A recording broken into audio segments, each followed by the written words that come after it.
Lietuva džiaugiasi olimpiečių pasiekimais, kiekvieną kartą apmiršta prie ekranų, bet tam, kad užaugtų nauji olimpiečiai, šiandien mes turime daug sportuojančių jaunų vaikų ir aš tikiuosi, kad ten yra nežmoniškai daug jaunų olimpinių talentų.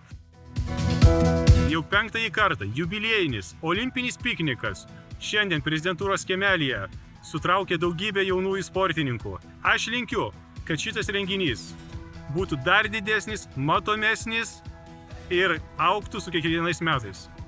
Labai smagu iš tikrųjų matyti tiek daug mažų vaikučių šiam piknike. Ir galvoju, kad judėjimas yra laisvė, judėti yra svarbu, tą daryti reikia kiekvieną dieną, kasdieną ir tai mus išlaisvina. Tai linkiu sėkmės, linkiu džiaugsmo sportuojant, linkiu pasiekimų, linkiu asmeninių rekordų. Tegul mūsų gyvenimas būna kupinas sporto ir džiaugsmo.